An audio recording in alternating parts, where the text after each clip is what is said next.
All right. Can you hear me? Yes, we can, Claire. All right, this is going to be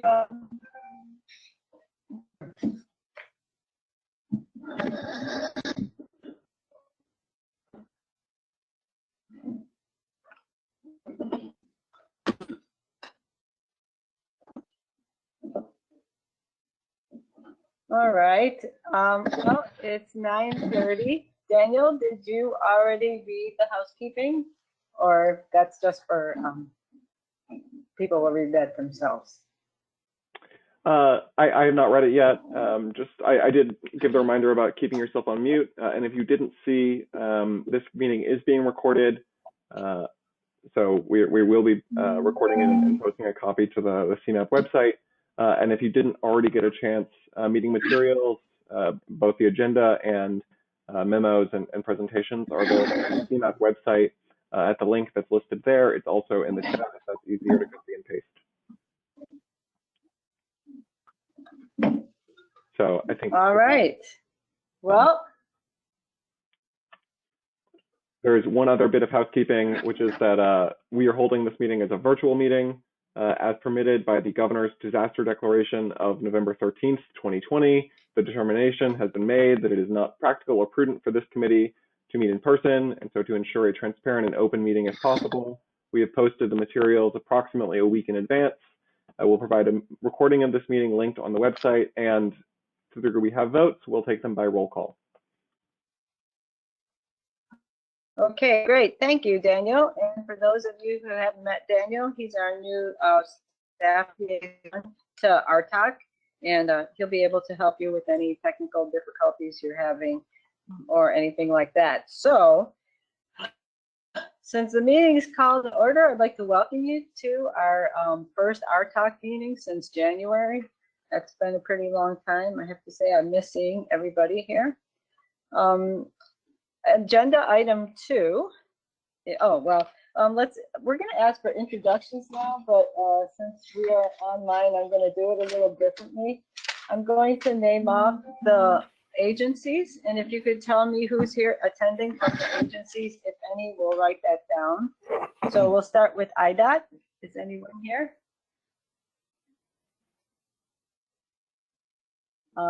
I hear no IDOT. How about the Illinois Tollway?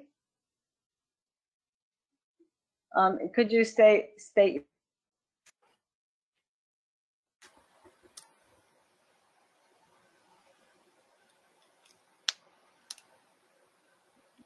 Kevin Price with IDOT, and I think there's a couple of others as well.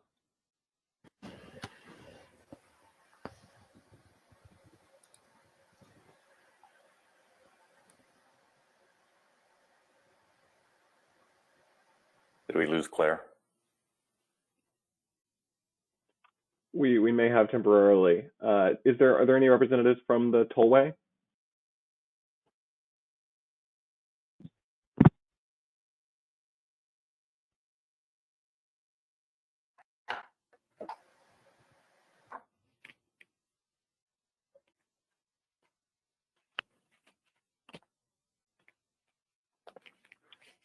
I think that next on the list was from the county transportation and highway departments.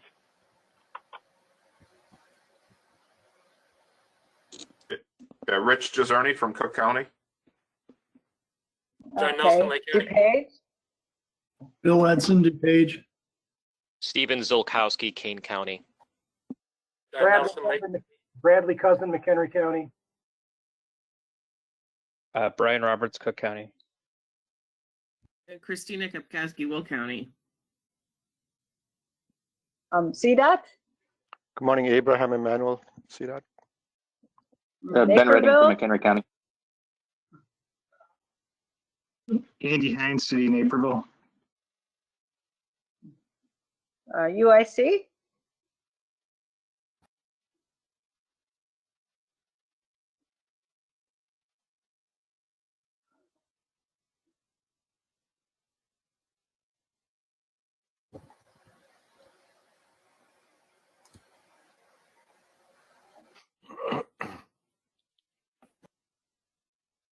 You know what, Daniel? If I keep dropping off like this, we can just, you can just take over and introduce the next people.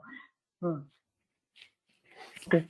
And everyone, if you did, if you registered through, if you're viewing this through the GoToMeeting website, we should have a record of your attendance. The only people that we would not have a name, at least from, is there anyone who's joining just by phone who's on the line? And if so, could you please introduce yourself, name, and organization?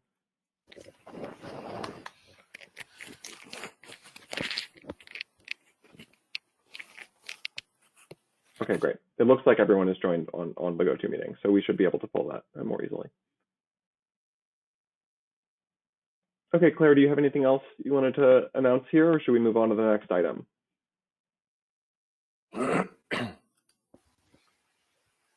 I will take that as either no or she's joined.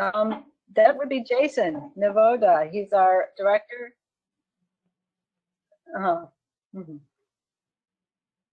Yeah, so Jason will be speaking about the third agenda item, CMAP's climate agenda. Yeah, thank you. Daniel, just show me a visual thumbs up if you can hear me. Okay, very good. Because I'm going to hide everyone's camera so I don't have to, so I will not be distracted.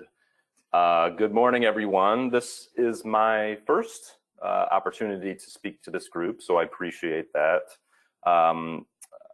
Name is Jason Navoda. I am a director at CMAP, and I recently moved from the planning department into the plan implementation department. And one of our roles, and one of my roles, is to oversee the work that we're doing in the climate focus area. So I will give you a presentation on that with a little bit of background, and then a little bit on the progress that we've made thus far this year. Next slide, please. On to 2050 had 5 chapters. One of those chapters was the environment, and that chapter had 3 goals, one of which was a region prepared for climate change. And that goal had 2 broad strategies: to intensify climate mitigation efforts, that is, reduce the amount of carbon dioxide equivalents or greenhouse gases that are being emitted into the atmosphere, as well as removing carbon from the atmosphere itself. And then secondly, planning for climate resilience, making sure that our communities, our infrastructure will be able to handle and withstand the impacts of a changing climate. So this year's work plan, FY21, which started on July 1, marks the beginning of the implementation of onto 2050's climate goal. Next slide, please. As with most topics that CMAP covers, we have a lot of data. The data that you're seeing on this slide represents our 2015 greenhouse gas inventory that was completed in, I think, 2017, and then it was incorporated into onto 2050. But what you see on this slide is that transportation, the blue bar on the circle chart on the left, represents transportation sector emissions. It's about 30%, which is a lot. And the 69% stationary energy part of the ring can actually be broken up into energy generation as well as energy that's consumed, and emissions that come from residential, commercial uses, industrial uses, and so on. So in fact, this graph is a little bit misleading because transportation is actually the leading emissions sector in our region. So 30% in 2015. The real story, however, is on the right side of the graph, which is the change between 2010 and 2015. We did an inventory for 2010 as well. And you can see from here that stationary energy emissions have decreased somewhat over that time period. Waste also has decreased a little bit. Transportation, however, has not. And so we wanted to look at this a little more closely. So next slide. And so we unpacked the transportation sector to look a little bit more closely in 2015 and then do some comparisons for 2010. And Naturally, the majority of the emissions from the transportation sector come from on-road uses. So light-duty vehicles, light-duty trucks, cars, heavy-duty, freight, all on-road uses. And then a distant second would be off-road emissions, which include things like mining, construction activities, even things like, lawn mowers and weed whackers and things that run on gas. But again, it's important to look at the trends. So the graph on the right shows the changes between 2010 and 2015. And what we see here is that on-road emissions remained relatively flat for that time period. The same is true for railways, waterborne, and aviation, although aviation is a little bit hard one to measure, and I won't get into detail there, but it's a hard one to kind of grasp since planes are coming and going and so on. But it's in the off-road category that there was an increase, and not exactly sure why this is. However, during the period from 2010 to 2015, it may be due to a stimulated economy after the Great Recession, a lot more construction activity, development activity, things like a lot more intermodal transfers of goods at the intermodal facilities in the region. So that's where the increase has been. But the fact that on-road remained flat is something to note as well.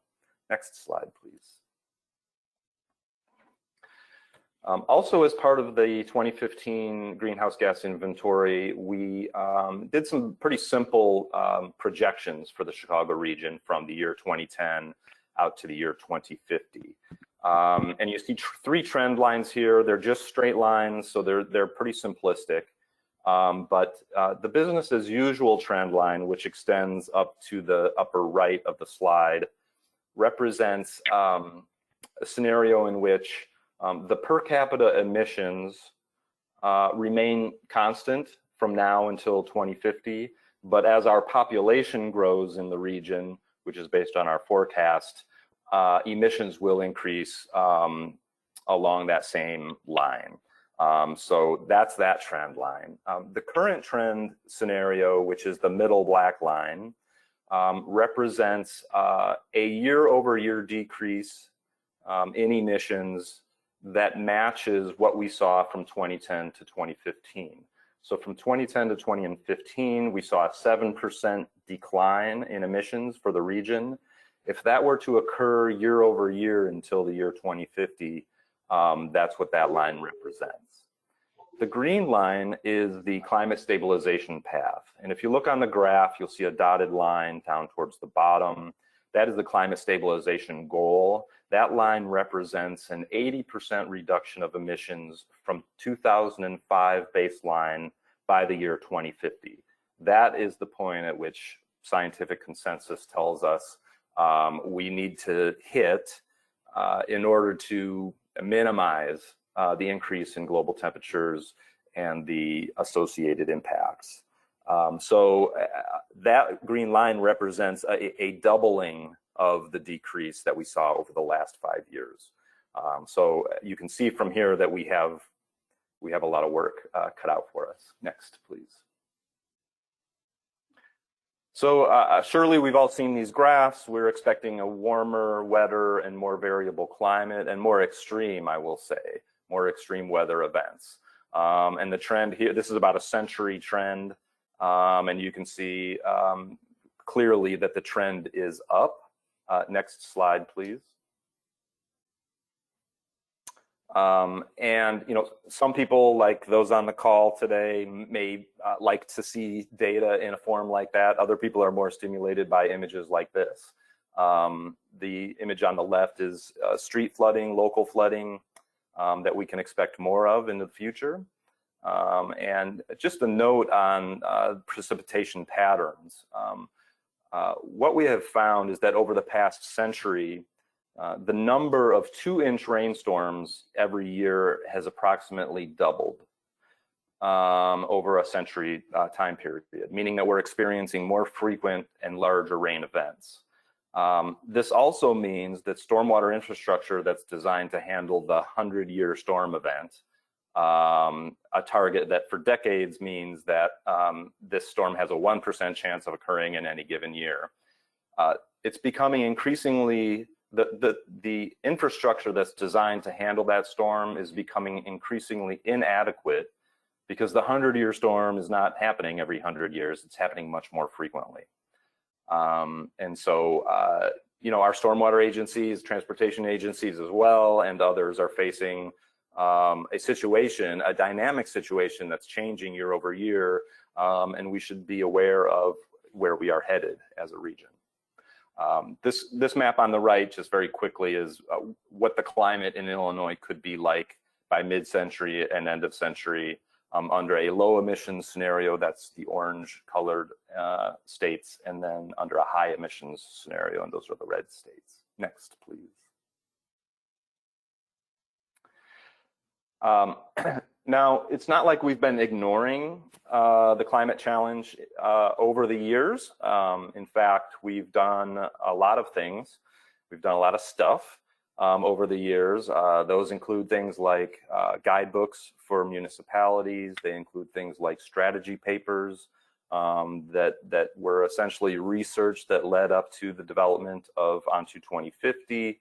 On the right, another guidebook for local governments to showing them how to use climate data and how to conduct vulnerability analyses for their communities. So we have been doing things, but ON2 2050 really established the agency's position on climate as one that's very important. And last year around this time, agency leadership established climate as one of 3 priorities that we were going to pursue for implementing the plan. So that happened last year. Next slide, please. So more recently, however, so those documents that I showed were, you know, a few years ago, we worked on those things. More recently, we've been doing things like working in a partnership with the Metropolitan Mayor's Caucus on a regional guide for local climate action. We are kicking off through our LTA program, we are kicking off a project to work with the Central Council of Mayors to examine the vulnerability of their transportation system, particularly to flooding, and to help them think through what capital investments that are already to be made on their transportation system might also address some of the flooding challenges that they see on their roadways. And through our communications channels, we've also been conducting a few convenings of regional stormwater agencies, of the county stormwater agencies, to talk about regional resilience. And we've been posting a number of updates on our website about various topics in this area, including air quality components and low carbon economic recovery and things like that. Next slide, please. So these activities are connected to our climate work plan for this year. And so I'll give a brief overview of the 5 projects that are in that work plan. I'll go into a little bit of summary points from this first project and also from the second project. And I'll try to do that as briefly as possible. This first project is Climate Multi-Year Implementation Planning. Essentially, this is a project to take stock of where we are as a region, what CMAP's role is, and where we're going as an agency in a 3 to 5 year time frame, and how to get there. Typically, we do work planning every year for the next year. Here, we're going to look out 3 to 5 years and try to generate a work plan for the next 3 to 5 years. The second project, Transportation Mitigation Strategies, which is right in our wheelhouse, is an area that we know we have a role to play. And in this project, we're exploring what mitigation strategies make sense to pursue here in our region. We're starting with a list of over 100 strategies, and we're narrowing that down to something more reasonable that we will study and model in greater detail.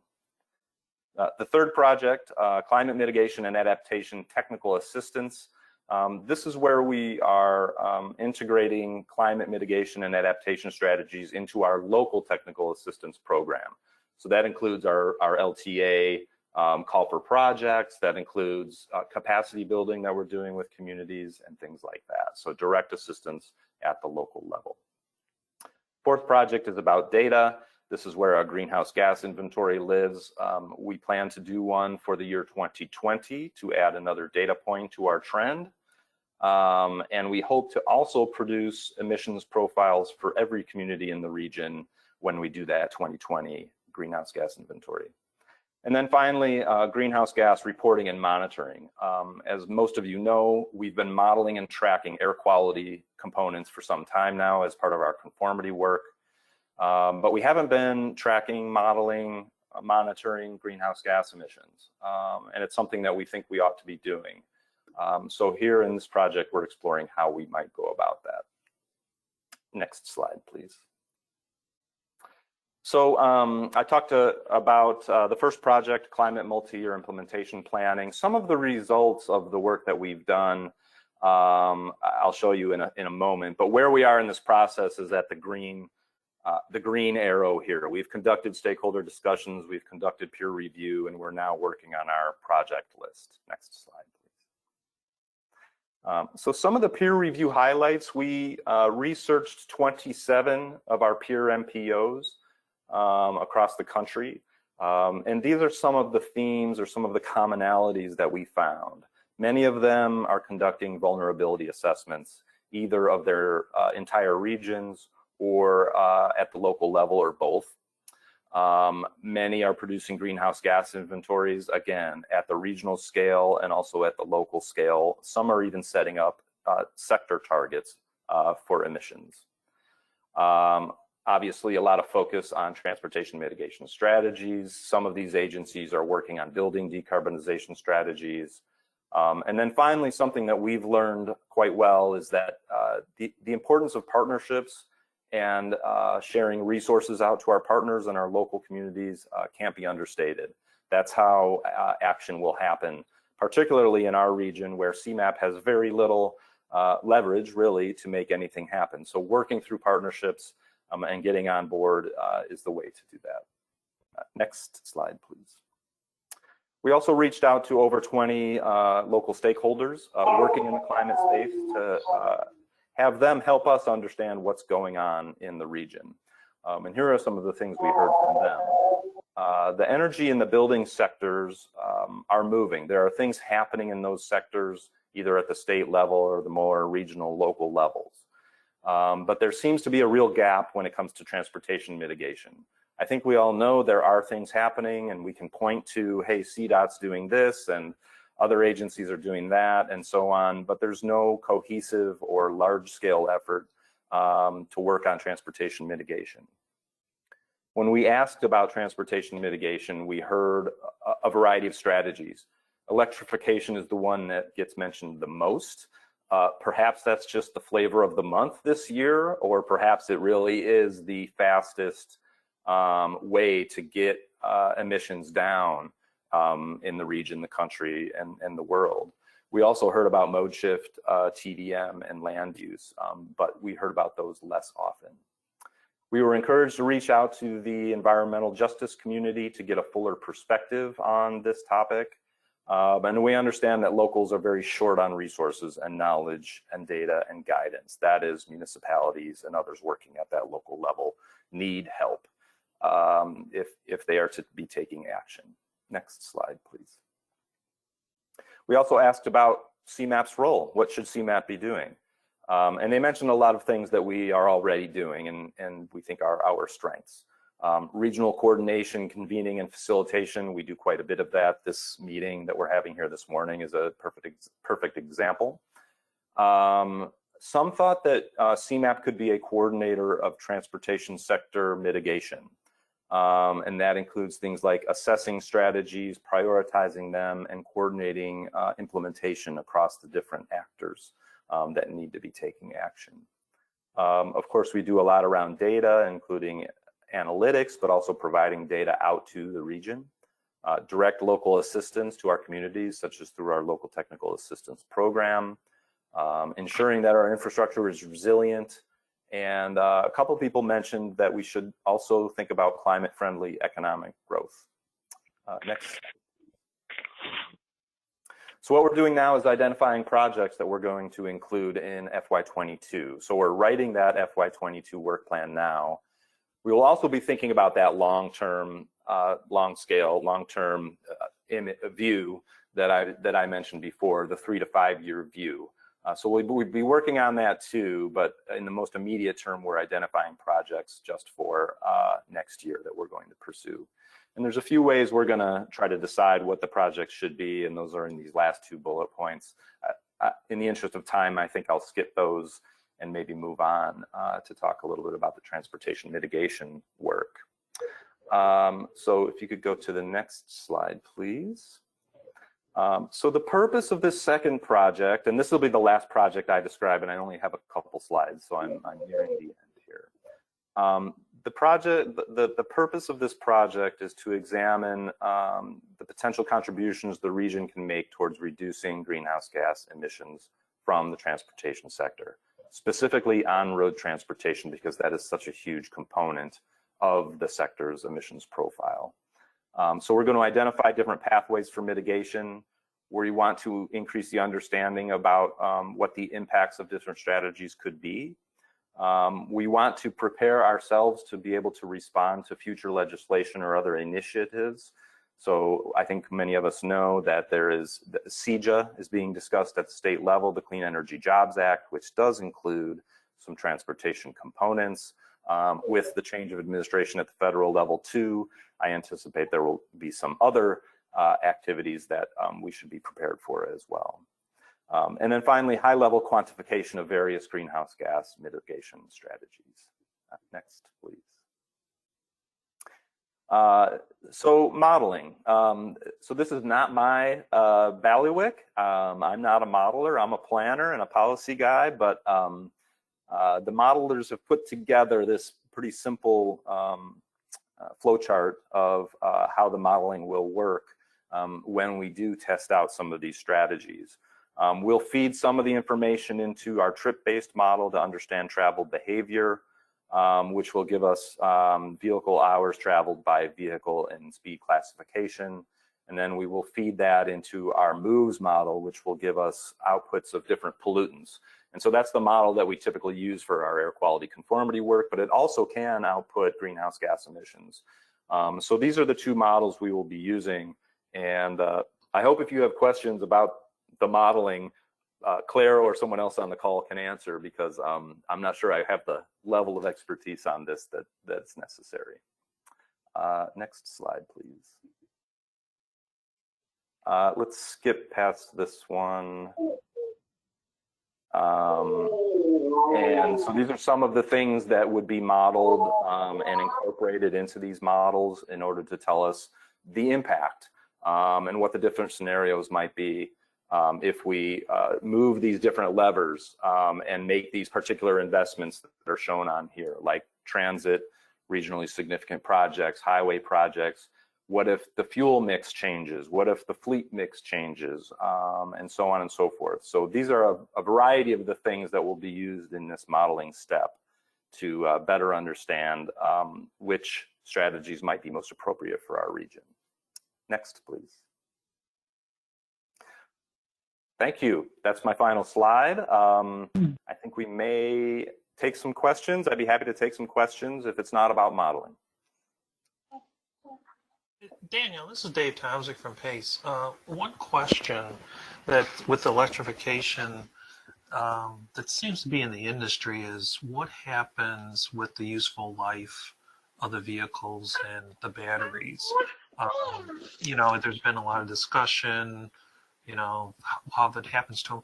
But in terms of the buses, a lot of the modern buses have not even reached their useful life, which is around 15 years. So I think, I don't know, have you seen anything in your research on that? Because it's a question that doesn't seem to be really being addressed, and it's kind of still out there that nobody's really had an answer for.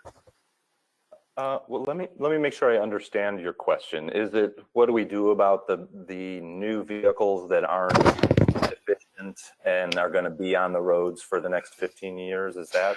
No, it's what about the electrified vehicles with the batteries, as to what happens we're looking at the benefits right now, but what happens in the 12, 15 years when we have these vehicles with reaching their useful life?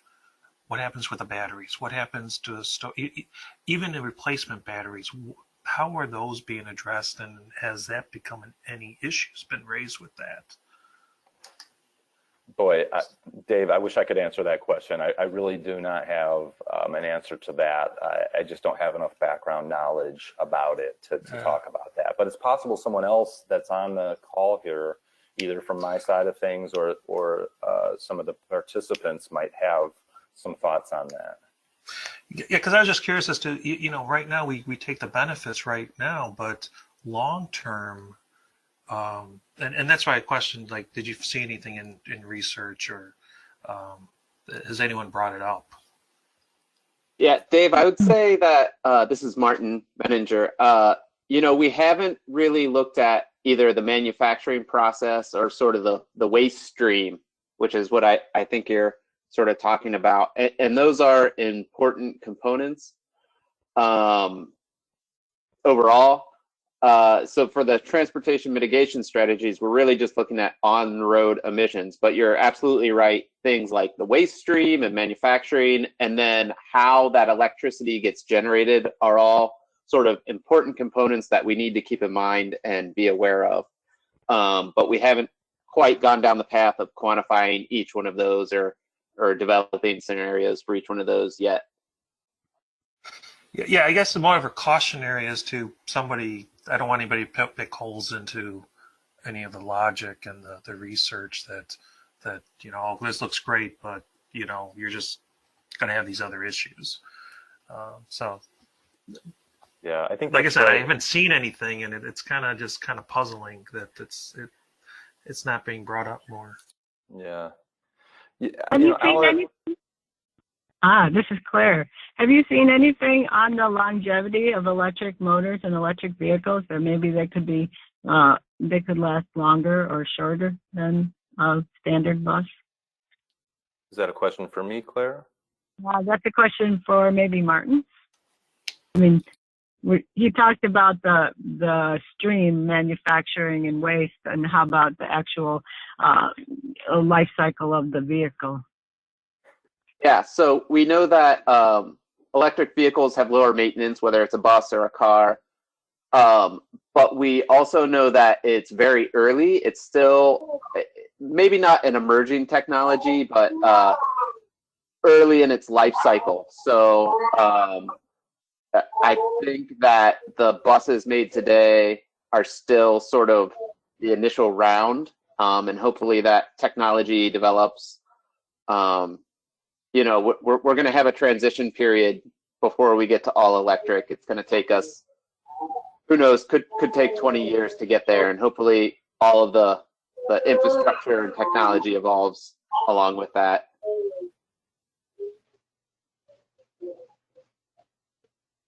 Other questions, thoughts from the group?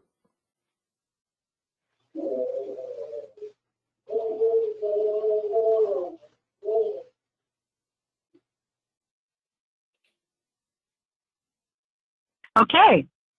This is Claire. The chair is back on the top of the hill on the telephone. So the most reliable communications method. And thank you, Daniel, for taking over for me. I'm sorry about the inconvenience of my technical difficulties. I guess there are no more questions for Jason or Martin. And if not, we'll move on to Todd Schmidt and the safety targets.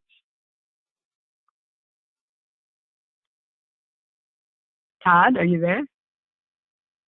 I am here. Can you hear me? Yes. All right. Let's see. I am trying to share my screen, but I don't think I am able to share my screen. Daniel, can you? Oh, there it goes.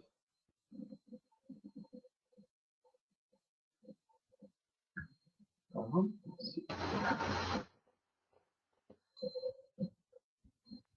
Okay, can everybody see my screen okay? Yes.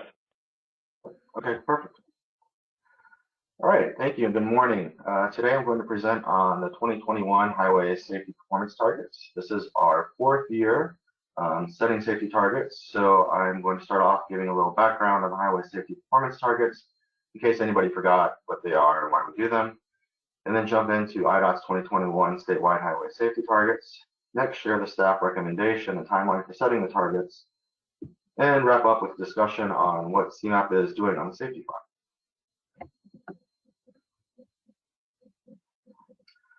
As part of Act 21 and continuing the FAST Act, Transportation Performance Management, or TPM, is intended to track national goals at the state and regional level for safety, asset condition, system performance, and CMAQ. Transportation Performance Management requires state DOTs and MPOs to set a series of performance targets and track the progress towards achieving those targets. By implementing TPM, agencies will be required to track system performance over time and evaluate the effectiveness of the policies, plan, and programs that they put into place. The safety rule requires state DOTs and MPOs to establish highway safety targets as 5-year rolling averages on all public roads for 5 performance measures that include the number of fatalities, the rate of fatalities per 100 million vehicle miles traveled, or VMT, the number of serious injuries, and the rate of serious injuries per 100 million VMT, and the number of non-motorized fatalities and serious injuries. The MPO has 180 days after IDOT sets its safety targets to commit to support the state DOT's targets or establish its own targets. Highway safety targets are to be set each year, so we get to go through this process every year. This is the 4th year, like I said, of setting the highway safety targets, and the CMAP MPO has supported IDOT's targets the last 3 years. Whether the MPO supports the state's targets or sets its own targets, the MPO is required to show how it's planning and programming to help achieve the safety targets. This is accomplished through integrating the safety targets into the TIP, long-range plan, and other planning activities. So on this slide, I really want to point to the all public roads aspect of this safety performance measures. The other TPM measures for system performance and asset condition are all based on the NHS, National Highway System, where IDOT has majority of that mileage is under IDOT jurisdiction. For the safety PM, on the other hand, it's all public roads where IDOT does not have jurisdiction on all the public roads. So this measure really has to be incorporated into everybody's planning and programming, not only IDOT's, but also the counties and municipalities. So it's pretty important for us as a region to really get behind IDOT for supporting the targets. And then also integration in the TIP. We currently have a little checkbox if the implementer's project is going to impact safety. They get to check a box, and that tells us that, hey, this project is going to impact safety. But that's all we know. So we're starting slowly, and that's the first step. We'd like to expand that and get more information from the user. And that is work in progress currently. Each year, FHWA evaluates whether states have met or made significant progress towards meeting the targets. FHWA will consider states to comply if they have met the targets or improved from the baseline at least 4 of the 5 required performance targets.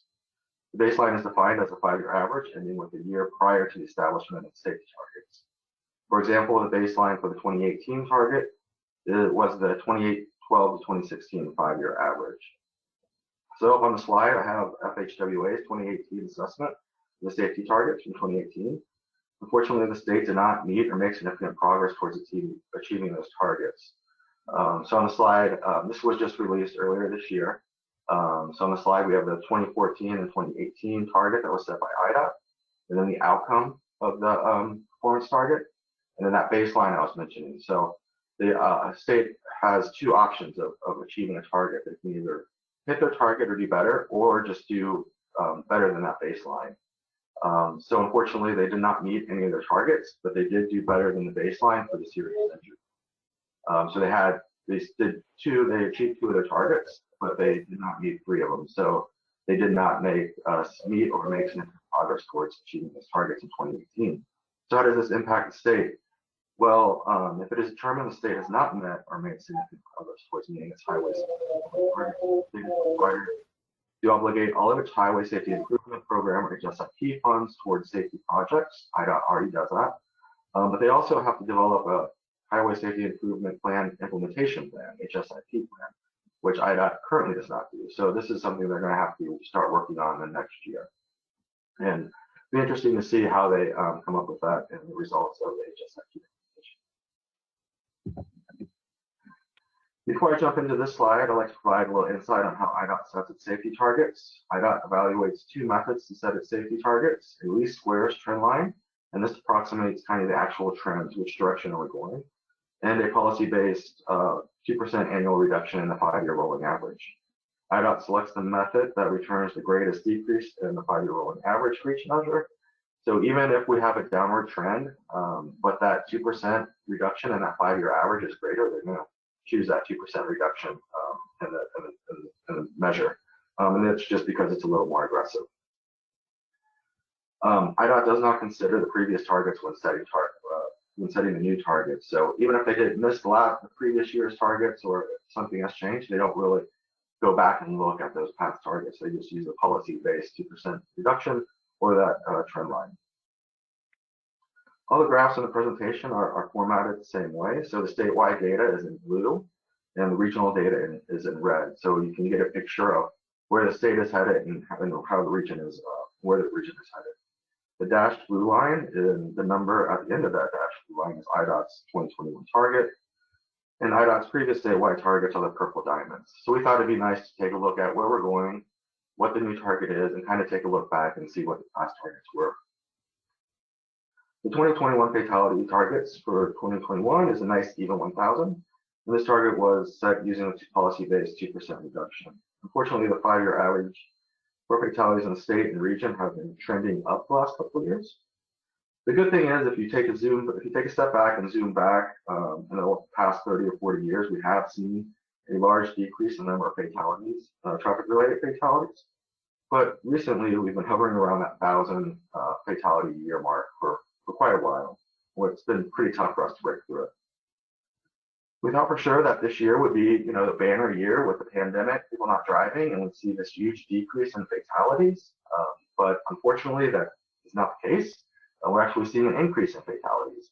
To this point, last year we were up almost over 60 fatalities. So is that, the cause of that could be, there's less congestion, there's less cars on the road, are people speeding more, are they driving more aggressive? Those are kind of the early signs that we're seeing, but it's going to be interesting to see where we end up this year, because we really thought that we could get fatalities reduced quite a bit this year due to the pandemic. IDOT 2021 rate of fatalities target is 0.93 and was set again using the policy-based 2% reduction. The rate of fatalities trend is following the number of fatalities we are seeing. This year is going to be really interesting. Again, we're seeing this drop in VNT, but we're seeing an increase in fatalities. So is this number going to pop all of a sudden? This is going to be really interesting to see and take a look at in next year. The 2021 serious injury target is 11,556.4. And again, this target was used using the policy-based 2% reduction. Unlike fatalities, the serious injuries 5-year rolling averages are trending down. So that's a good thing. One thing to note is the 2015-2019 5-year rolling average is estimated. And this was due because the 2019 crash data was not released in time for the target setting process. The good news is we see that decreasing trend line, and then the estimated number for the region, we do see quite a big decrease in the 5-year average for the region. Again, that's estimated, so we still have to wait for that 2019 crash data to be released. Another thing to note is, since we're using these 5-year averages, if you see these big pops in the number, those will be, that 2015 pop is going to soon kind of phase out of that 5-year average, so we'll start seeing decreases. IDOT's 2021 rate of serious injury target is 10.78, and this target again was setting a policy-based 2% reduction. So really starting to see a trend here where all the targets are using that 2% reduction instead of the trend line. So that's telling us that we're definitely going in the wrong way. But the good thing is, at least for the serious injuries, we are going in the right way. But that the trend line is not as aggressive as that 2% policy-based reduction. And the final performance measure, the non-motorized fatalities and serious injuries target. The 2021 non-motorized and serious injuries target for statewide is 1,517.6. And this target was again set using the policy-based 2% reduction. Unfortunately, like fatalities, this trend is going in the wrong direction. This is unfortunate because, non-motorized folks on our roadways are the most vulnerable. So whenever they're in a crash, they're usually on the losing side of that crash. And our region also takes up a significant share of the state's total. And, this is due just because of the high number of cyclists and pedestrians we have in the region compared to the rest of the state. But we feel like this is an important measure for us to really take a look at and help decrease. Not that all the other ones are important, but this one we feel like is especially important. Staff recommends that the MPO supports IDOT's policy-driven 2021 highway safety targets. IDOT's aggressive highway safety targets reflect the need for and a commitment to reducing fatal and serious crashes on our roadways. The region has made significant progress in reducing fatalities and serious injuries through engineering, education, and technology, but the region still faces significant challenges to reduce fatalities and serious injuries on our roadways. By supporting IDOT's targets, the region will have a unified goal that supports making all roads in the region safer. And given that targets are set annually, CMAP can regularly revisit target selection methodology each year. We have, you notice that all of the targets were set using that 2%, that policy-based 2% reduction in fatalities and serious injuries. We would like to understand a little bit more on how IDOT is trying to achieve those targets. Have they changed the way they're programming projects, or are they, looking at safety more deeply? Or, you're setting these targets, but what are you changing in your agency to help meet those targets? By agreeing to support IDOT safety targets, the MPO is not agreeing to share any share of the decrease in fatalities and serious injuries. It is agreeing to integrate those targets into our planning processes and help the state meet those targets. The selection of the target does not directly affect the allocation of funding at the MPO level. However, like I was just mentioned, the targets selected for the different measures should ultimately reflect your funding allocation and priorities, among other factors. So after discussion at our talk, the staff recommendation will go to the Transportation Committee for approval in December, and staff will make its final recommendation at the January Board and MPO Policy Committee for approval.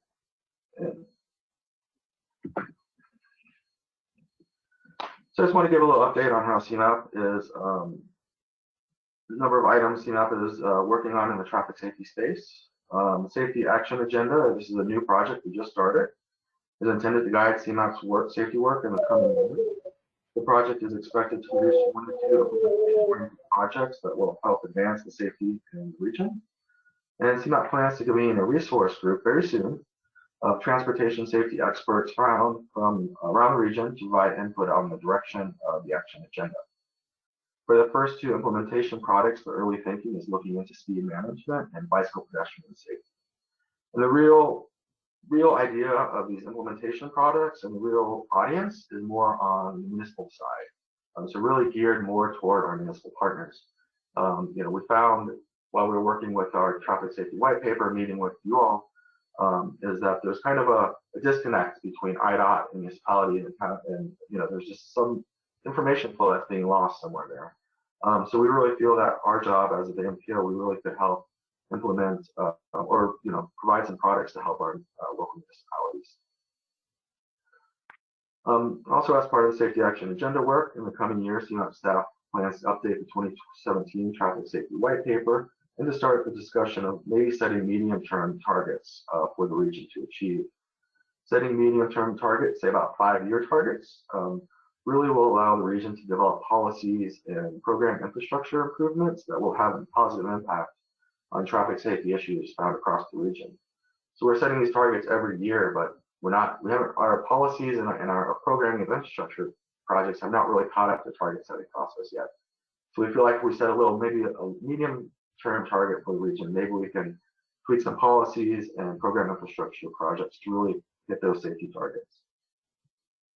Other ongoing transportation safety initiatives at CMAP include incorporating traffic safety and more CMAP's local technical assistance work. This year, CMAP, through its LTA program, is working with the Village of Flossmoor to complete a local road safety plan for the village. And that project is out for price proposal and should be kicking off here in the next couple months. So we're really excited to start working with our municipalities on safety. And I know many of you at counties and municipalities across the region are actively working on safety. You all apply for HSIP grants and consider safety in all your projects. And we are trying to achieve the same goals, reduce the number of fatalities on our roadways. And with that, I'd just like to hear discussion or comments on safety targets in general and how you feel about IDOT, CMAP, MPO supporting IDOT safety targets.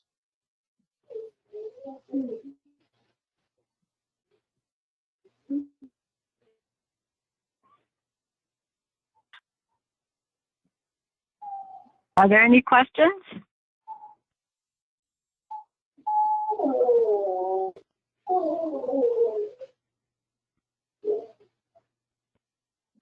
Okay. Thank you, Todd. Here. Can you hear me? Yes, we can, Claire. I'll Okay. set the screen up for the ITS architecture update.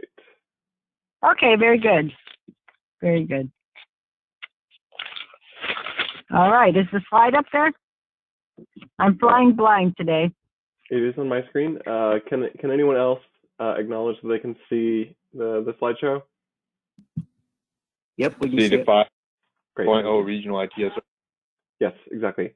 Claire, so just let me know which, since I think you're All right. up a paper copy, just let me know which slide you want me to be on. And I'll Sure. We'll start with just the cover. I'd just like to say, as everybody knows, every region that is investing in ITS projects or programs needs an ITS architecture. Northeastern Illinois had an ITS architecture for many years. So this project to update the architecture is really just to add to what we already have. So if we have the next slide with the project summary. We contracted out to have the architecture updated. The contract with the consultant concluded at the end of July this year. The main products of the update were to convert our version 3.0 ITS architecture to RAD IT version 8.3, which also makes it consistent with the National Architecture ARC IT version 8.3. The consultants did that. They had outreach and data collection. They met with all the agencies probably that we have at the meeting today. They were adding new elements as needed, new projects or combining projects, and they provided us with an updated architecture database and website materials. Now, unfortunately for us, we have gone to a different website server system, so neither the current architecture nor the new architecture are working right now, so they're not available for your review yet. We are working on getting that fixed, and as soon as it's fixed, we'll send out an email with a link to it. In any case, we posted some items for this meeting.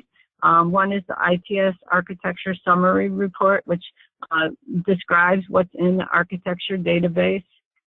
Some notable additions that are listed in the summary report are the City of Chicago Open Data Portal, automated traffic signal performance systems, private transportation providers like Uber and Lyft, EV charging stations, and other things that we know are coming up or exist today.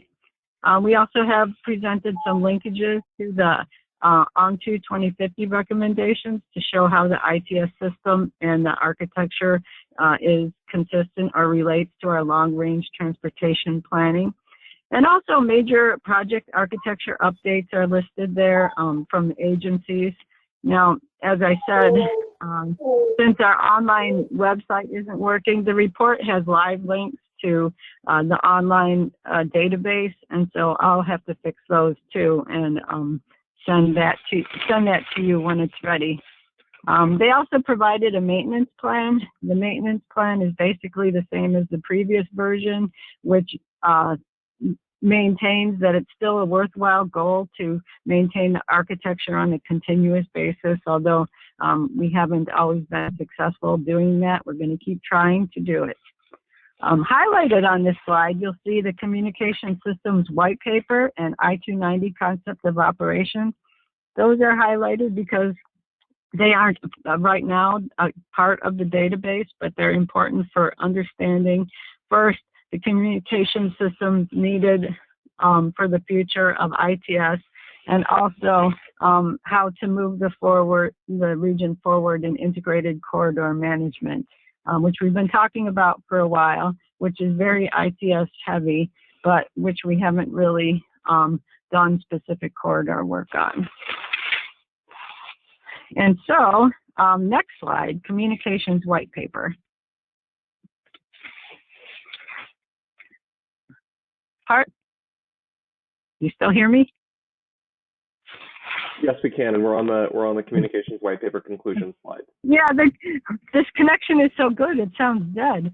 The communications white paper, part of the reason that we had the consultants look at the communication system was I've often heard people express that the opinion that fiber investments may be a waste of resources because it's old technology and it's going to be all taken over by wireless.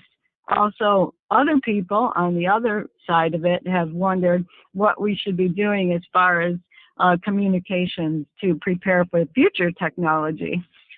So we really wanted the consultants to answer some of those questions for us because we don't have that much knowledge of really the detail of communication systems of the future inside our office. So the paper looks at our regional state of the practice, technology trends, and security issues. It also touches on network monitoring systems for communications. And out of that, on the slide, you'll see some conclusions. One is that fiber optic investments are still necessary. They're not going away because they're old technology, they're high capacity and high speed, and we still need them, and we will need them into the future. Our investment should allow for a more integrated communication system. We may find ways to use different procurement models and partnerships to benefit our region and our partners. The fact that communication systems can be shared among multiple users makes it a good area for sharing resources or sharing procurement, other good ways to do things like that. And CMAP is advocating for sharing of resources in the region to keep costs lower. And also the fact is that we don't really know today exactly where other parts of the communications, like the vehicle to everything communications, are going to end up. So we just have to keep watching the industry. There isn't really a direction that we know we have to take. Also, in the work that the consultant did on this, they had told us about some other areas that the region should work on, including a clear definition of our needs, because we don't really have a regional communications plan, and that would include communication system inventories and needs, gap assessments, a commitment to appropriate requirements by agencies for communication infrastructure that can be used the way we want to use it in the future, a commitment to change control procedures that ensure needs are met securely and systems are maintainable. I mean, we have a lot of fiber optic infrastructure out there, and maintaining it has been problematic. And but we are going to need it, and we need to keep building it out.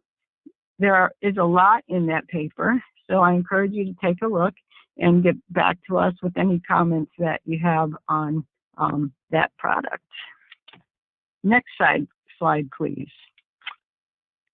I-290 concept of operations. So this is a high-level look at I-290 integrated corridor management that arose out of a number of efforts that were going on. One is the national focus on integrated corridor management. We hosted a workshop on that a few years ago. Also, the Expressway Vision study that you've heard about before. We did talk about this in the Expressway Vision, and other work such as the smart corridors on North Avenue and the IDOT study of a Northeastern Illinois Regional Arterial TNC. So this high-level concept presented 6 operational scenarios that were both planned and unplanned. and a conceptual sequence of operational responses with roles and responsibilities. I'm not going to go through all that. You can look at it. But the main thing that came out of that is if stakeholders believe this is a valuable effort, the next steps are to develop a more detailed concept of operations for a single scenario. CMAP is in a good position to convene stakeholders to undertake an effort like that. That effort would require selecting a scenario and using a full workshop to explore and document anticipated business rules, a detailed inventory of stakeholders, equipment, systems, and the operational environment. This would help us define the challenges and policy considerations that must be addressed. We would also create an ICM working group based on this single scenario outcome. So that working group, the way it has worked in other places in the region, is a working group focused on the corridor has been developed. That corridor working group would define stakeholders, gain concurrence for the ICM group from leadership. So an effort for integrated corridor management isn't going anywhere unless the leadership of the agencies around it is behind it. Develop a mission statement for what the mission of operating the integrated corridor management corridor would be, set a schedule, define a work plan, and provide regular updates to all regional stakeholders. Also, they recommended visiting, coordinating, and sharing with other existing ICM corridors because people have learned a lot out there about doing this, the difficulties and the successes. At the conclusion of all this work can be used to develop a process that can be applied at other locations in the region.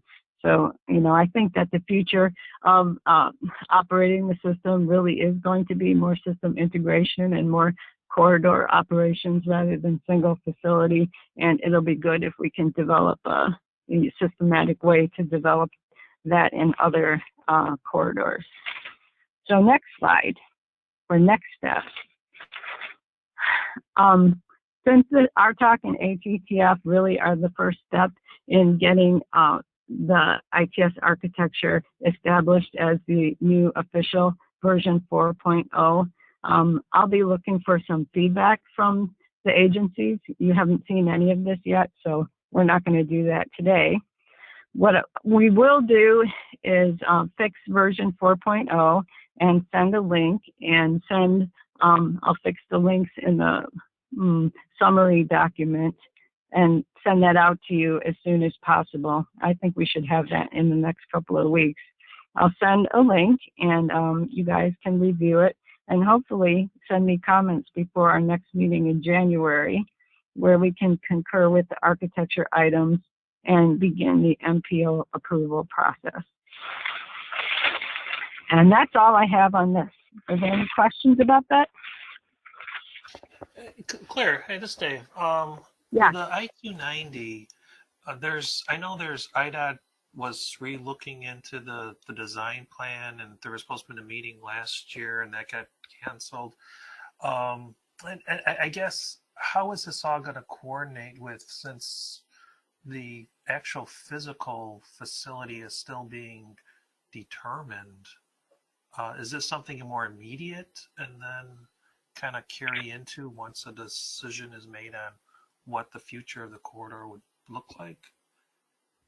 I think a lot of this could come into being before construction or the actual design is established because, a lot of it is policy based, regardless of what that the new I-290 expressway looks like. We would like to do this work anyway. So, yeah, for sure. It's going to be, it would be operated differently if there's a managed lane or a private partner. But anyway, the arterials and the rest of the facilities, and hopefully we'll be looking at an arterial traffic management center coming into play before 290. Yeah, because just on our level on PACE, we do have a IDOT grant to actually study transit in the 290 corridor, because all the previous attempts basically really didn't really define transit as, basically it called transit just that kind of like to Oak with an arrow, but not a really defined definitive operating plan on transit. And with that is, is there a bus lane? Is it a managed lane? Is there RV stations in there? All that would really have impacts on that. So I know next year we're going to take a real hard look into seeing what the transit component is defined as, which I think, there's all these other studies and work that yes, I agree that it all needs to be coordinated.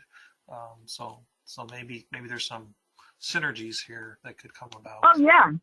And surely, and even going back to the communications white paper, a big thing about that are integrated management centers. And management centers include both expressway management, arterial management, and the transit management centers. They have their own management centers. And if we can get communications between all of those, the integration is going to proceed along a lot easier. And I think that's probably something PACE has been looking at in the past. Along the transit signal priority, the communications between centers has been huge in that, right? Yes, it's evolving process. Oh, yeah. Technology changes. So. Yeah. Okay. Well, yeah, thanks. And I'm just, at 290, it seems like we've been studying that to death since decades, and so hopefully there's some movement on that. Yeah.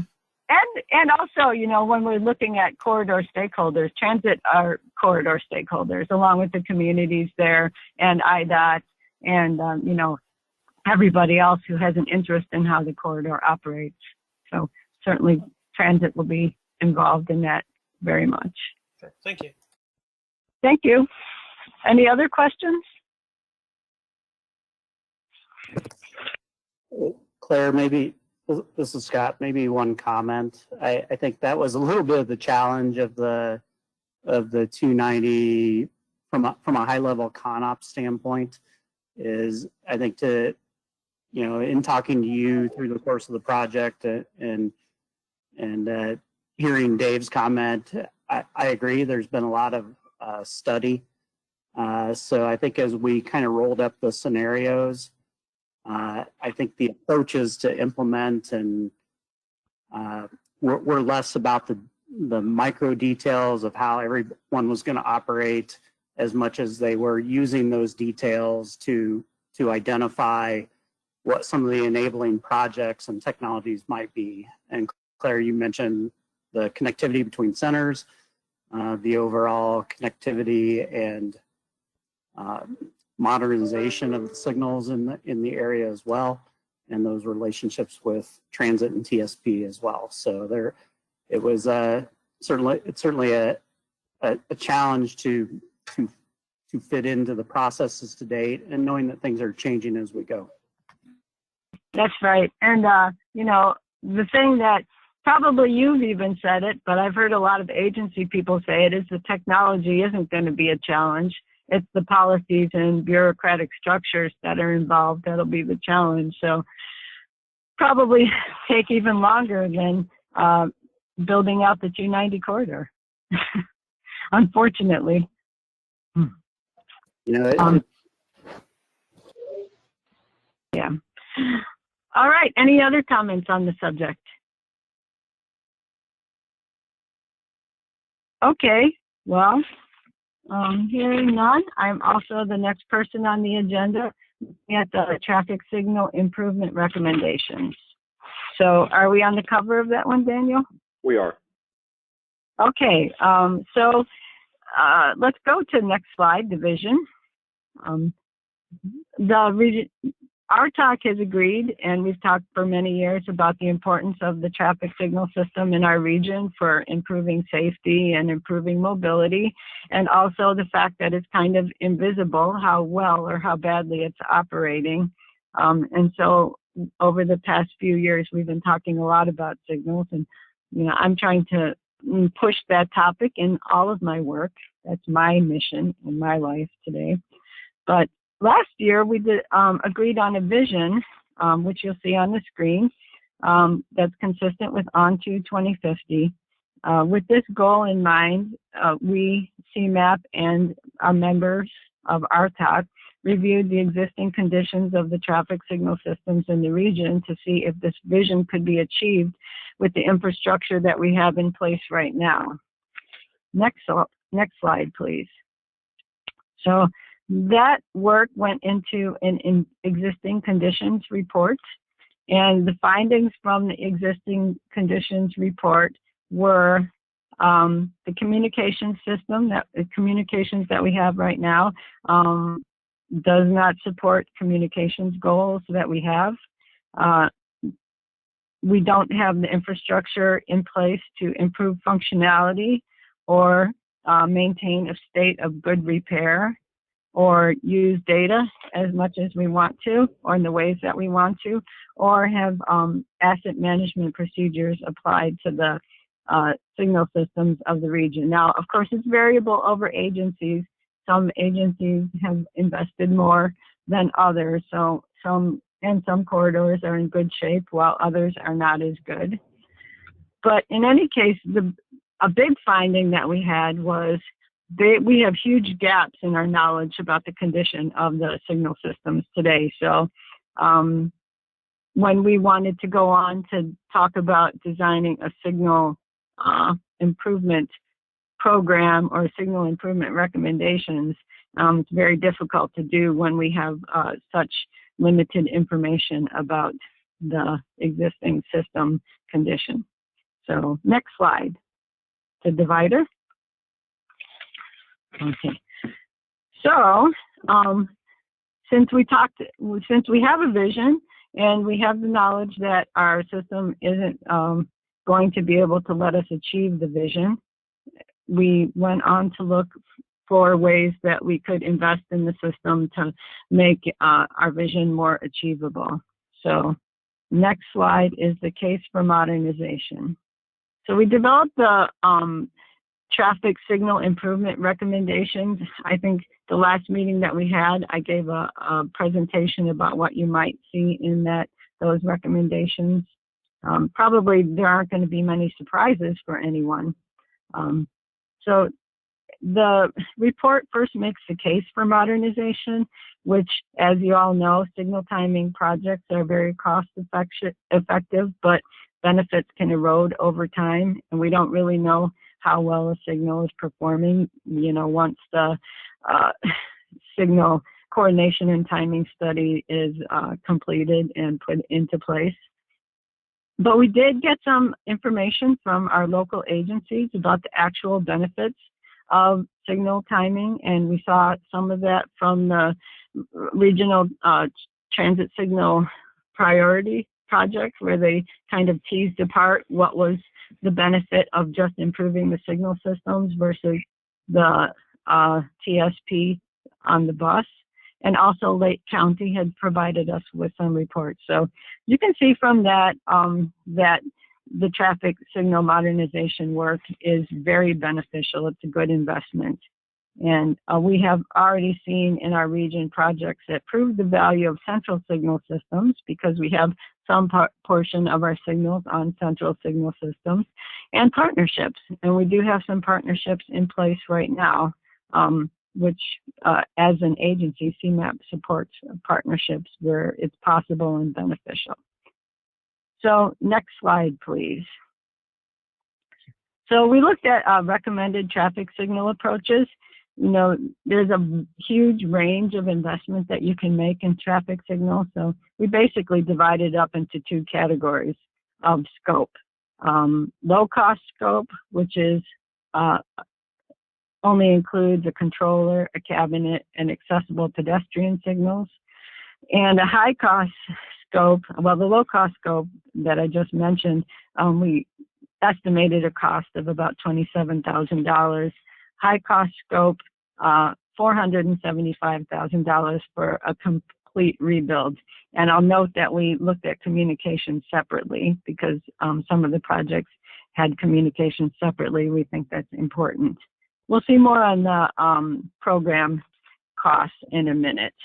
We also are recommending implementing automatic traffic signal performance measures, performance monitoring. We have a lot of goals in our region for reducing congestion, reducing greenhouse gases, reducing fuel consumption, and along with central signal systems, we are going to need to be able to monitor the performance of traffic signals, really monitor them. And this emerging technology that we see Lake County implementing holds a lot of promise. I think that really is the future of traffic signal operations. We also looked at funding programs. So I think we talked a little bit about the potential for establishing a set-aside program. Some regions have done that. Other regions have not done that. Even states have not done that. They just use the funding that they have. There isn't much stomach for developing a set-aside amount for traffic signal improvement, so we're not recommending that. I mean, what we do know is that almost all of our sources of funding for roadway improvements can be used for traffic signal improvements. And I think what we're going to need to do is find champions and promote, somehow whatever CMAP can do, whatever member agencies can do to promote development of applications for funding and pushing up the importance of signal investments to be a higher priority. All right, next slide is a 15-year program mixes. So, when we're talking about improving all the 8,000 traffic signals in the region, full rebuild at $475,000 or a low cost at $27,000. That is a lot of signals for people to work on. It's also a huge amount of money. So,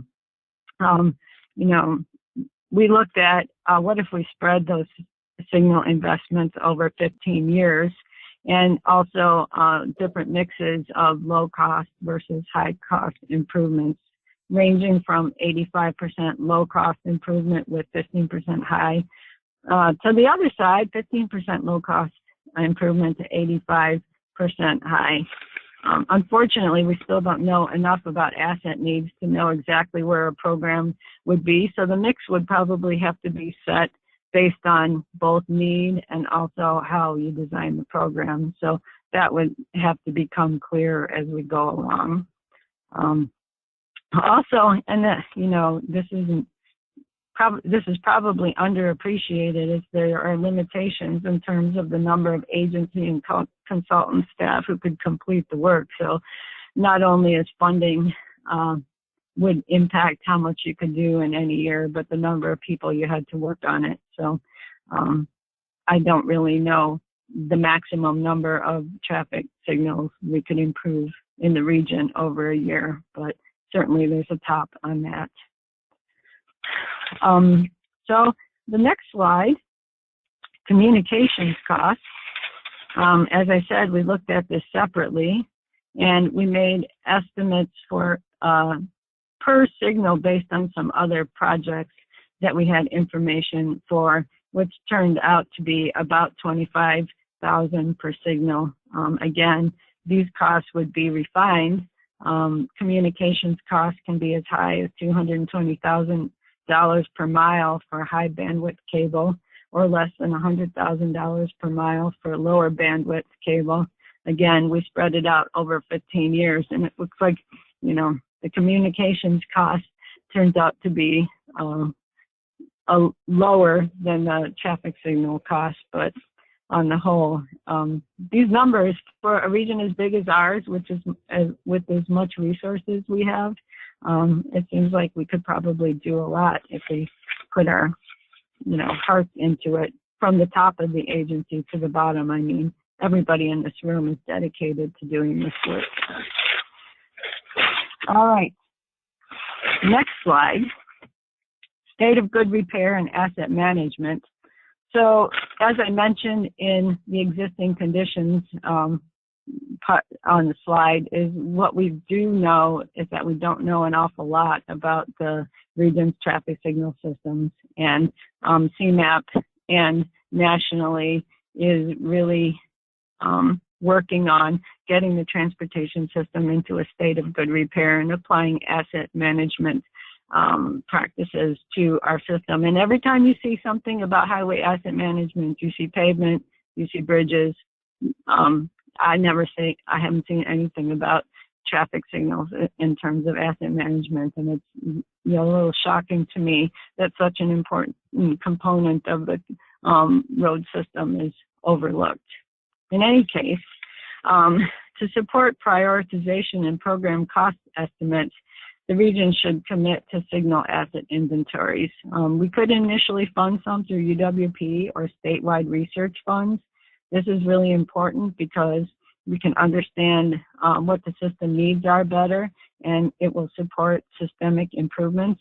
One of the things they found at the North Avenue Corridor study is they don't really know how much how much of the signal system is going to have to be replaced, or what the cost of that is going to be. So they were surprised to find that some of it they knew a lot about, but a lot of it they didn't really know anything about what the situation was on the street.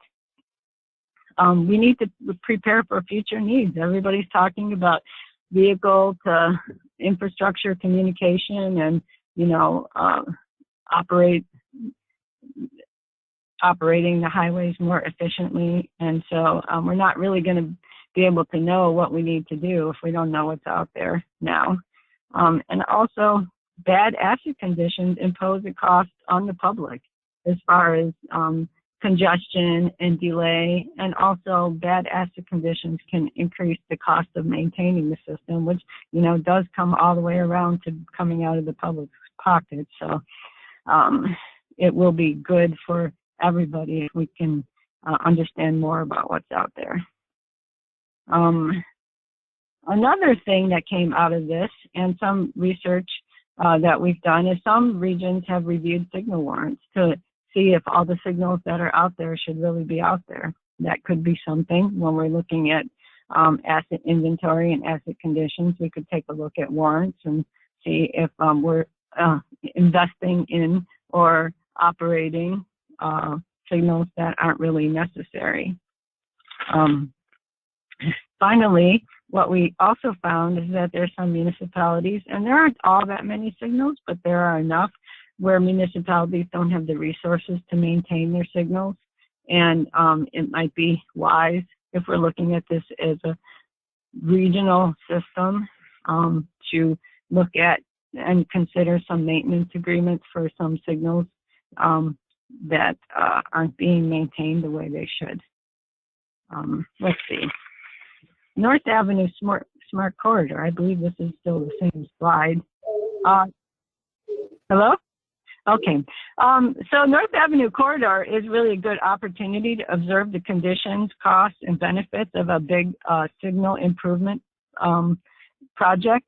The Cook-DuPage study recommended assembling a group of stakeholders to identify goals for the corridor.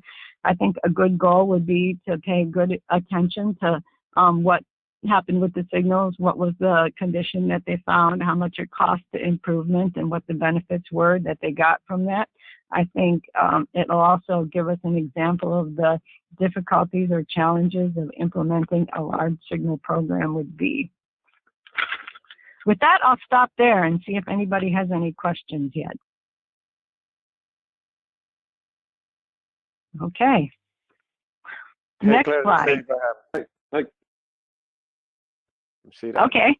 Yeah, this is very good, and just good news from the city side is signal improvement or modernization is being added to city's 5-year capital improvement plan, and so we. Oh, that's great. Yeah, that has not happened before. Now we are looking at improving 50 signal every year for the next 5 years. Oh, that's great. And that is also another way that we can watch what it takes to, as far as staffing and the difficulties of having a signal program like that. Yeah, that's good to hear. And separately, we are looking at communication as like you have done. It's a separate area of improvement. So we are targeting at least 100 new locations every year going forward, just for communication. Oh, that's great. We'll have to make sure that we keep watching what you're doing to find out how that goes, and how we can use the information that you get to look at regional efforts. Right, and then looking at the region, that with that 8,000 signals, assuming 50-year life cycle, like 50 years is over the top, I think. But even with that, you're looking at 160, 170 modernizations every year. Where do we Right. stand at this point compared to that? Yeah, that's right. That's right. And it costs a lot, but if you look at major capital projects, I think that the signal project should be able to compete with that. Really. Right. I keep telling people it's kind of like sewers. They're invisible until they fail. Exactly. Or some of the failures are never realized. If the signal is operating inefficiently, the delay that's on the street, nobody really notices it. That's right. Congestion and Right. pollution and everything. Yeah. Okay, next slide. Overarching recommendations coming out of this document. First of all, it's double down and champion signal investments by promoting the importance of signal investments, improving the capabilities of agencies with traffic signals, supporting asset management efforts and activities any way that we can, and also to develop and more signal projects and funding applications, which I know everybody's doing, but if we can, well, I'll say this on the next slide for next steps. So if you guys could take a look at the document and see what we've said and provide me with some comments on it, if we've got it right, or if there's things that you think that are important that we left out, we would really like to publish this and use this to promote signal investments. And I'd like to, if we can, concur with this at our January meeting. So yeah, the next steps are to get comments on the document. Maybe we can concur with this in January, and then we can be off and try to see how we can start implementing some of this through our UWP programs, CMAQ programs, SDP programs, whatever we have, whatever we can bring to bear on this really significant problem in the region. Any other questions? Claire. Yes. Yeah, hi Claire, can you hear me? Yes, I can. Oh, great, it's Matt Letourneau. Hi, Matt. We have the, hello. We have the regional arterial study that is ongoing right now. We're working our way through, and one of the more recent steps we took was to interview agencies and consortia around the country that have regional traffic management systems in place. And there were a couple of elements that tie in from what we learned to what you've just spoken about. One in particular is funding. A pattern that we saw is that a lot of agencies that have a robust, consistent year in, year out traffic management program have either a steady flow of federal funding that they've achieved through grants, or they have sales tax or some other measure in place that allows it to be sustainable. So that's obviously something that I suppose we can all build toward. Right. Something that we'll be considering as part of our study.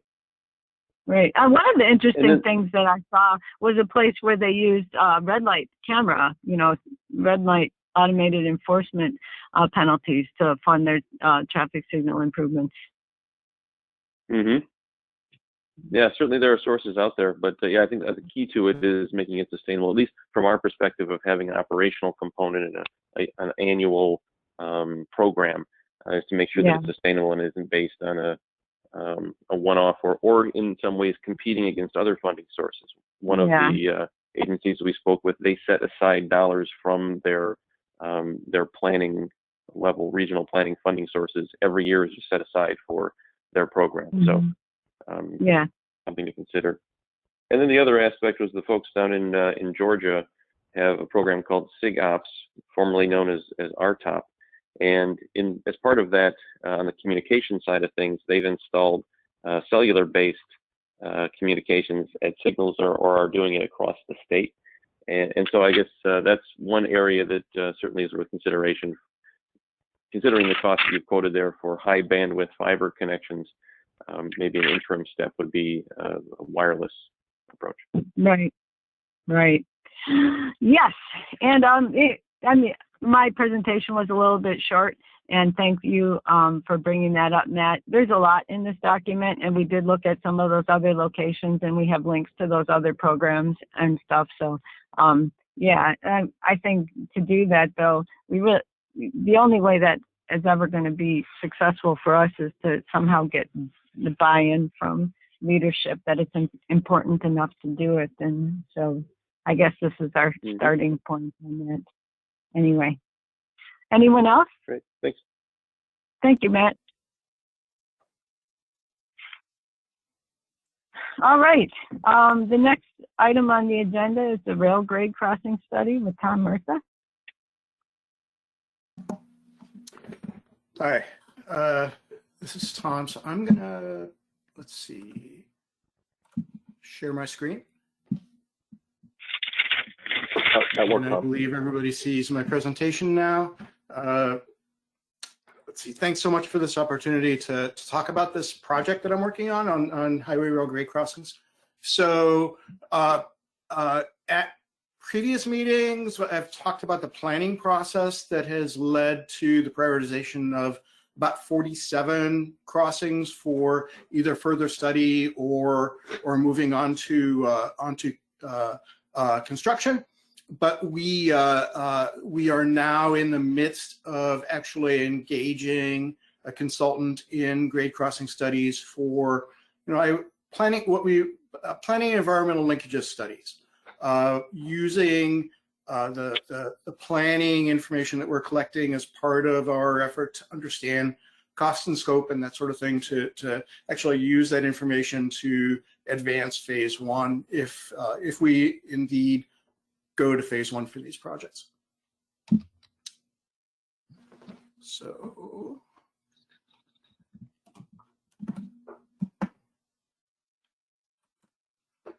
I'm going to focus on the planning environmental linkages studies itself, that process, and then talk about our Laraway Road project.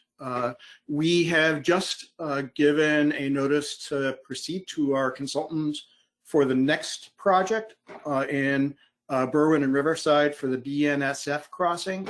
That crossing, however, is not quite ready for presentation, so we'll be dealing with that at a future date. We'll be concentrating on Laraway Road today. So talking about the planning environmental linkages process, we are in a planning process developing a purpose and need, alternatives to be carried forward, cost estimates that per new federal procedures are allowed to be carried forward into phase one. So advantages of this would include things like the environmental survey, the actual field work for the survey, the scope of that would be smaller and probably more doable on a timely basis than the more expansive work that you have to do when you start off with a typical phase one NEPA process. So the idea is to compress the phase one timeframe and have a lower level of investment ahead of time to understand what the so that we're able to define the project without necessarily programming a lot of money for phase one. Again, these projects typically only cost a couple $100,000 a piece, and a phase one for a railroad grade separation would typically cost several $1 million. The Pell process has a defined review process involving in our case, us, the local agency, IDOT, as well as the FHWA is the final deciding agency in this case. They will need to approve the Pell report when the process is finished. We are fully engaged with local communities and are using both technical information and stakeholder input to move forward with again the purpose and need and the alternatives evaluation. The CMAP is sponsoring these Pell processes, and again we're moving forward with a step-by-step process in the federal review system. The Laraway Road project, as a Pell study, has something less than $150,000 budgeted for it. The Berwyn Riverside project will have a budget of nearly $200,000. We expect the Laraway Road project to be finished this fiscal year, and Berwyn Riverside, the BNSF, to be completed next fiscal year. So let's talk about some of the things that we found on Laraway Road. So it's about 1,000 hours of work that we're using, and this is an indication of where we are with regard to the federal review of the project documents to date. So we've submitted our purpose and need and have the comments on this back. Now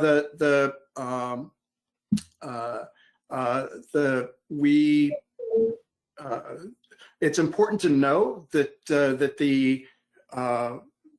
for our Pell process, we're looking typically at a where appropriate at a range of needs, and in some cases the purpose and need that we develop we expect won't necessarily support a full grade separation. There may be a pedestrian grade separation or traffic flow improvements that are kind of pointed to by the purpose and need.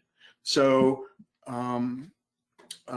we are, while the crossings that we are studying were selected based on perhaps the possibility of a grade separation, that isn't necessarily the defined outcome here.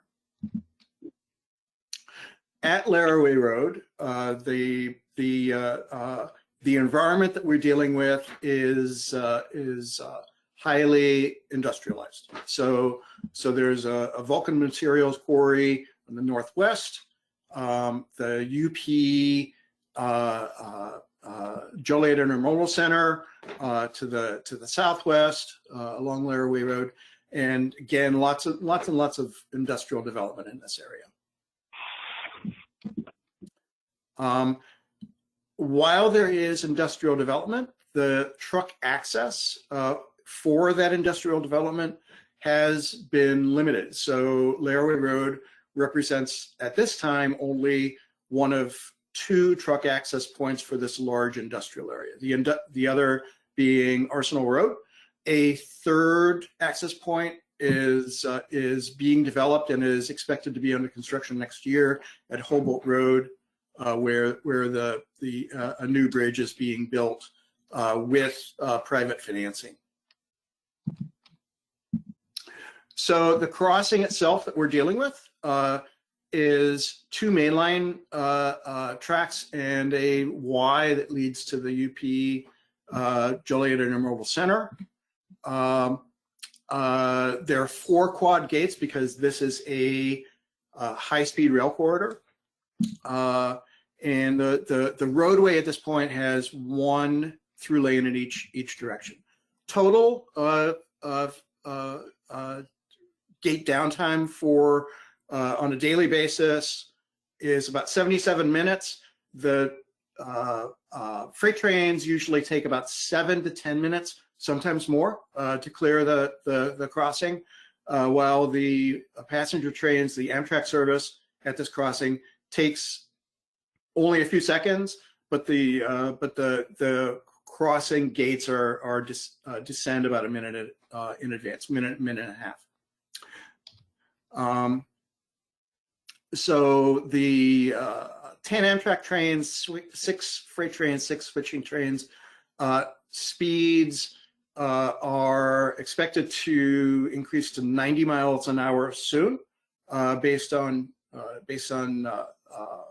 signal system testing, and then up to eventually 110 miles an hour on down the line. The project is complicated by the huge number of trucks. The volume of trucks is, well, per IDOT counts is about 57%. Our physical counts indicated 75% trucks. And with a lot of these trucks being 70, 75 feet long, we find that they can't typically, if there is a train that goes, the platoon of trucks gets to the signal, takes a long time. After they've been delayed at the crossing, it takes a long time for them also to clear the signal at Illinois Route 53. The traffic, when it's backed up for the trains crossing at the railroad tracks, then also backs up onto Illinois Route 53. So the project includes not only analysis of the railroad crossing, but also an analysis of the intersection at Route 53. So this is one of the issues that again generated concern about this crossing. Trucks backed up at the Illinois 53 intersection, then block the crossing at the Union Pacific Railroad. So how to address this? You know, we're looking at a grade separation to address this. First of all, to reduce the queuing that occurs for these trucks. So to get rid of the problem, there are also some short-term things that the Illinois Commerce Commission is considering at this location. They had considered what is called a queue cutter signal to keep the trucks off the crossing when there is a downstream queue. However, because of the way the Y is situated and the gates are situated, that wasn't judged to be feasible. They are now looking at other active traffic management, active warning device possibilities at this location. But again, the long-term solution is to grade separate. In the short term, we need to keep these trucks off of these railroad tracks. So the reliability at this location is an issue for trucks. The trucks, we also just got records of maintenance and repair records from the Union Pacific Railroad. It's an issue. The trucks often hit the gates, causing the whole crossing to malfunction. When we took some video of the site, we took 24 hours of video. We saw a tanker truck that was had a safety stop at the crossing. The gates, the lights started flashing, indicating a train was coming. The tanker truck backed up, but while it was backing up, the gates descended, hitting the tanker truck. So lots and lots of gate strikes, lots of maintenance issues. Again, some concerns at this crossing. So we identified purpose and need involving, again, the needs involving delay, reducing delay, addressing safety, and addressing freight network reliability. identified the draft purpose and need for consideration in our federal process. We are now amidst alternatives identification and evaluation. That will be the next thing that we bring to our feds, and the overall long-term crossing improvement is expected to look. That there are 4 alternatives that we're looking at. So far the analysis points to this road over rail separation that you see here. Complication with the we noted a sewage lift station at the crossing, which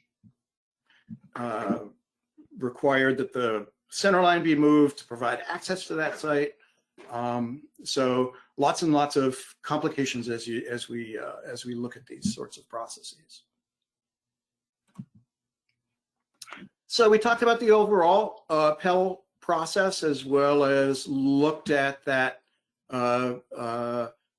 Joliet process as basically the first one out of the gate, as it were. So I'm happy to answer any questions about this or so forth. So, anybody have questions for Tom?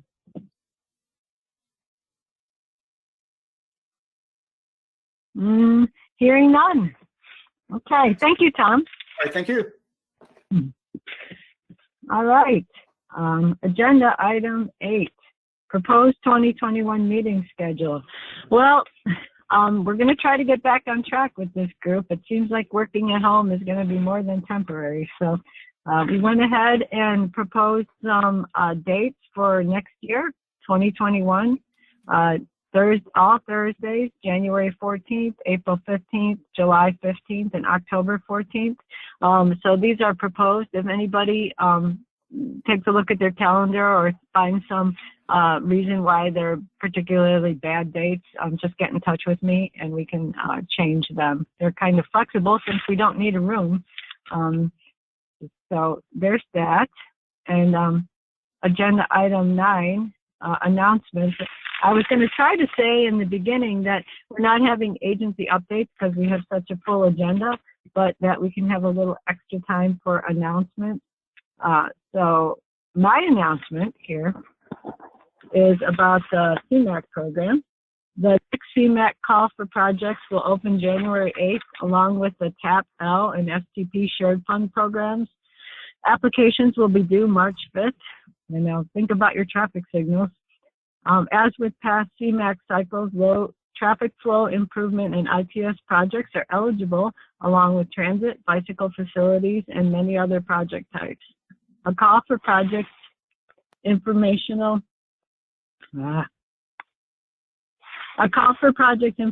webinar will be hosted in December. Date has not been selected yet, but staff will announce it in the CMAP weekly update email and on the CMAP website. Okay, that's my announcement. Does anybody else have any announcements they would like to make at this time?